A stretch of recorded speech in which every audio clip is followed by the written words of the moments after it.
ఇప్పుడు నేను చెప్పబోయే ఈ మాట వింటే మీరు షాక్ అవుతారో, లేక నాకు పిచ్చెక్కిందనుకుంటారో నాకు తెలీదు. కానీ వెస్ట్ బెంగాల్ గడ్డ మీద మమతా బెనర్జీ సామ్రాజ్యం కూలిపోవడానికి కౌంట్‌డౌన్ మొదలైంది. మీరు నమ్మినా నమ్మకపోయినా ఇప్పుడు జరుగుతున్న ఈ ఎలక్షన్స్‌లో దీదీ చాప్టర్ క్లోజ్ అయ్యి బీజేపీ జెండా ఎగరబోతుంది. ఇది రాసి పెట్టుకోండి. అంతేకాదు సౌత్ పాలిటిక్స్‌లో పెద్ద తోపు అనుకున్న డీఎంకేకి తమిళనాడు జనం ఇప్పుడు గట్టిగా బుద్ధి చెప్పి ఎన్డీఏకి పట్టాభిషేకం చేయబోతున్నారు. అసలెప్పుడైనా ఊహించారా?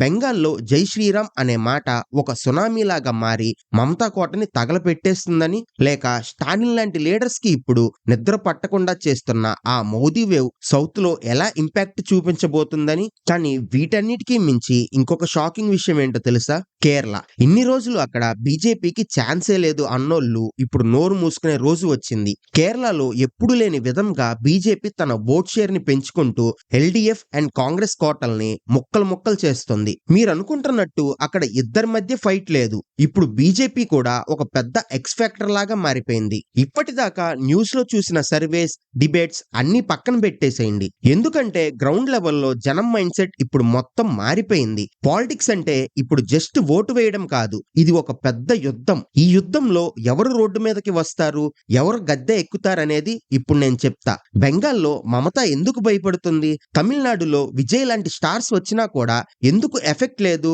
ఇంకా కేరళలో బీజేపీ సైలెంట్ గా చేస్తున్న ఆ పెద్ద ప్లాన్ ఏంటి? ఈ వీడియో మొత్తం చూశాక మీకు అర్థమవుతుంది ఇండియా మ్యాప్ మీద ఇప్పుడు మన గడ్డ మీద మొదలైన ఈ కొత్త చరిత్ర ఏంటో. రెడీగా ఉండండి, ఎందుకంటే ఈ ఫ్యాక్ట్స్ మీరు ఇంకా ఎక్కడ విని ఉండరు.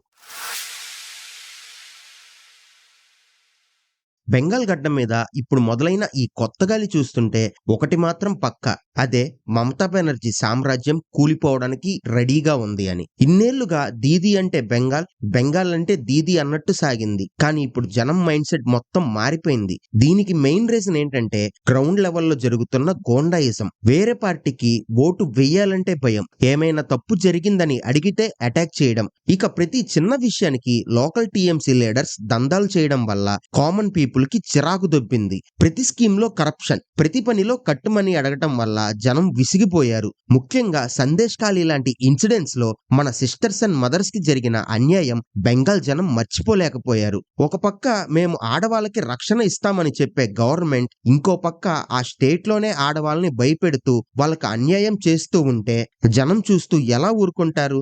అదే ఇప్పుడు ఓట్స్ రూపంలో బయటికి రాబోతుంది. ఈ ఒక్క ఇన్సిడెంట్ తోనే టీఎంసీ ఇమేజ్ మొత్తం డ్యామేజ్ అయిపోయింది. జనం ఇప్పుడు సైలెంట్ గా దెబ్బ కొట్టడానికి రెడీ అయ్యి ఉన్నారు. ఇంకో సైడ్ చూస్తే బీజేపీకి ఇక్కడ ఫుల్ పాజిటివ్ వే ఉంది. దీనికి main reason Narendra Modi leadership and real development. Central government ఇస్తున్న స్కీమ్స్ ని బెంగాల్లో అప్లై చేయకుండా మమత ఆపేసి తన సొంత పేర్లు పెట్టుకోవడం జనం అబ్జర్వ్ చేశారు. ఆయుష్మాన్ భారత్ లాంటి స్కీమ్స్ వల్ల ఫ్రీగా ట్రీట్మెంట్ దొరుకుతుందంటే అది స్టేట్ లో వద్దు అని ఆపడం జనానికి గట్టిగా కాలింది. బీజేపీ ఇక్కడ నిజమైన మార్పు అని జనం గుండెల్లోకి వెళ్ళింది.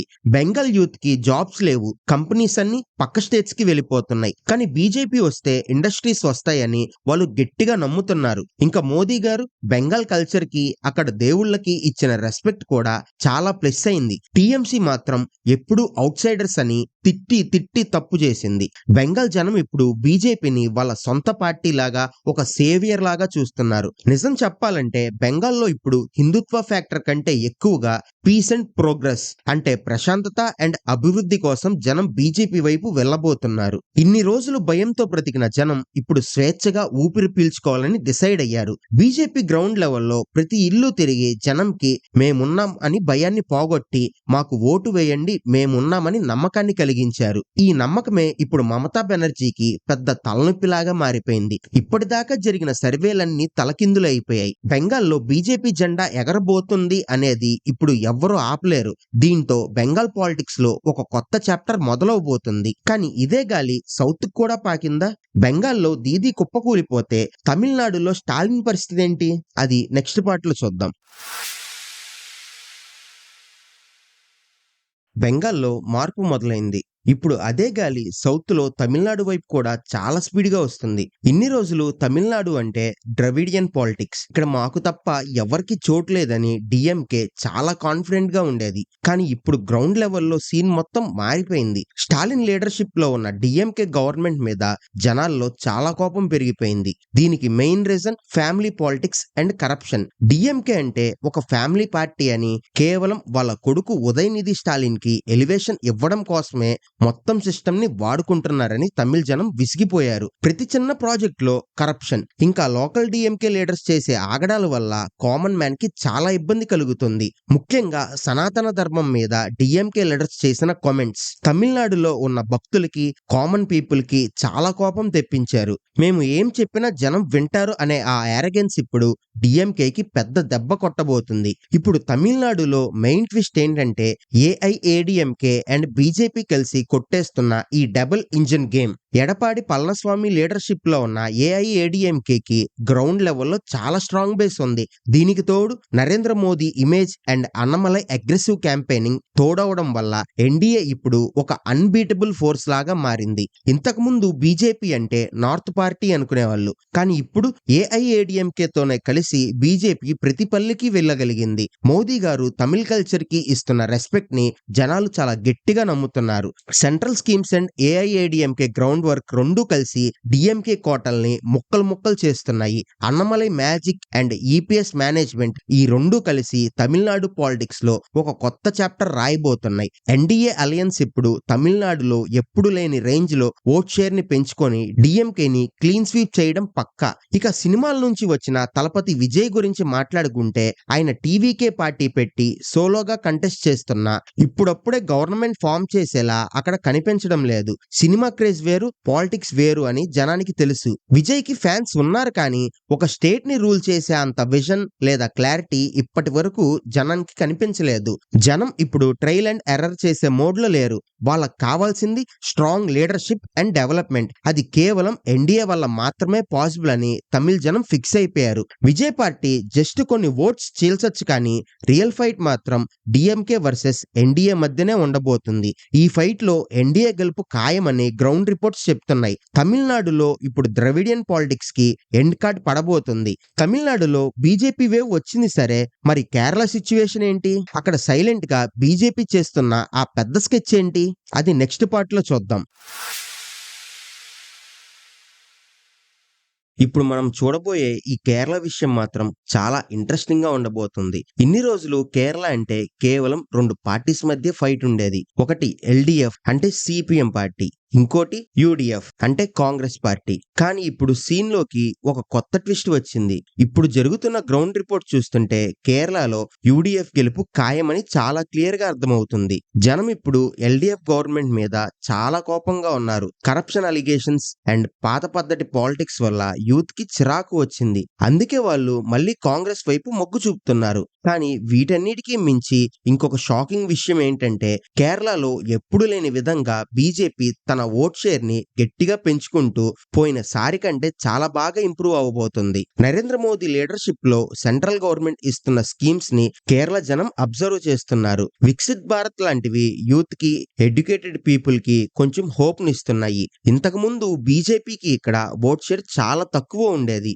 కానీ ఇప్పుడు అది మెల్లిగా పెరుగుతూ చాలా సీట్స్ లో మెయిన్ కాంపిటీషన్ ఇస్తుంది. ఎన్ని సీట్స్ గెలుస్తారనేది ఇప్పుడే పక్కాగా చెప్పలేము, కానీ కొన్ని చోట్ల మాత్రం బీజేపీ సైలెంట్ గా షాక్ ఇచ్చే సీట్స్ కొట్టినా ఆశ్చర్యపోవాల్సిన అవసరం లేదు. త్రిశూర్ లాంటి చోట్ల బీజేపీ క్యాండిడేట్ కి వచ్చిన రెస్పాన్స్ చూశాక కేరళలో బీజేపీ ఇప్పుడు ఒక సీరియస్ ప్లేయర్ గా మారబోతుందని ఎవరైనా ఒప్పుకోవాల్సిందే. క్రిస్టియన్ కమ్యూనిటీలో కూడా ఇప్పుడు కొంతమంది బీజేపీ వైపు చూస్తున్నారు. ఎందుకంటే డెవలప్మెంట్ అండ్ సేఫ్టీ మీద వాళ్ళకున్న ఎక్స్పెక్టేషన్స్ బీజేపీ మీట్ అవుతుందని ఒక ఫీలింగ్ మొదలైంది. కేరళలో కాంగ్రెస్ గెలిచినా కూడా బీజేపీ ఓట్ షేర్ రికార్డ్ లెవెల్లో పెరగడం అనేది స్టేట్ పాలిటిక్స్ లో ఒక కొత్త టర్నింగ్ పాయింట్. ఇక ముందు కేరళలో కేవలం ఇద్దరి ఆటే సాగదు. బీజేపీ కూడా ఒక డీకోడింగ్ ఫ్యాక్టర్ గా మారిపోతుందని గ్రౌండ్ లెవెల్ రిజల్ట్స్ చెప్తున్నాయి. సో చూశారు కదా, వెస్ట్ బెంగాల్, తమిళనాడు అండ్ కేరళ ఈ మూడు స్టేట్స్ లో ఇప్పుడు జరుగుతున్న ఈ పొలిటికల్ ఎర్త్క్వేక్ చూస్తుంటే ఇండియా మ్యాప్ మీద ఈక్వేషన్స్ మొత్తం మారిపోతున్నాయని చాలా క్లియర్ గా అర్థమవుతుంది. బెంగాల్లో మమత కుప్ప కూలిపోవడం, తమిళనాడులో డిఎంకేకి జనం గట్టిగా బుద్ధి చెప్పి ఎన్డీఏకి ఛాన్స్ ఇవ్వడం, ఇంకా కేరళలో కాంగ్రెస్ గెలిచినా కూడా బీజేపీ రికార్డ్ లెవెల్లో ఇంప్రూవ్ అవ్వడం, ఇవన్నీ చూస్తుంటే జనం ఇప్పుడు పాత పాలిటిక్స్ కంటే డెవలప్మెంట్ అండ్ ఫాస్ట్ రిజల్ట్స్ నే కోరుకుంటున్నారని మనకి ఒక క్లారిటీ వస్తుంది. ఈ రిజల్ట్స్ వచ్చాక మీకు తెలుస్తుంది గ్రౌండ్ రియాలిటీ ఎలా ఉండబోతుందో. ఈ వీడియో మీకు ఎలా అనిపించింది? బెంగాల్, తమిళనాడు అండ్ కేరళలో ఇప్పుడు ఎవరు గెలుస్తారని మీరు అనుకుంటున్నారు? మీకు కూడా ఇప్పుడున్న సిస్టమ్ మారాలనిపించిందా? వెంటనే కింద కామెంట్స్ లో చెప్పండి. ఇంకా ఇలాంటి genuine political updates and ground level reports కోసం మన ఛానల్ ని వెంటనే సబ్స్క్రైబ్ చేసుకోండి. ఈ వీడియోని మీ ఫ్రెండ్స్ అండ్ ఫ్యామిలీ మెంబర్స్ కి షేర్ చేయండి. ఎందుకంటే దేశంలో ఏం జరుగుతుందో అందరూ తెలుసుకోవాలి. మీరు చేసే ప్రతి సబ్స్క్రైబ్ అండ్ షేర్ మాకు ఇంకా మంచి ఇన్ఫర్మేషన్ ఇవ్వడానికి హెల్ప్ అవుతుంది. భారత్ మాతాకి జై.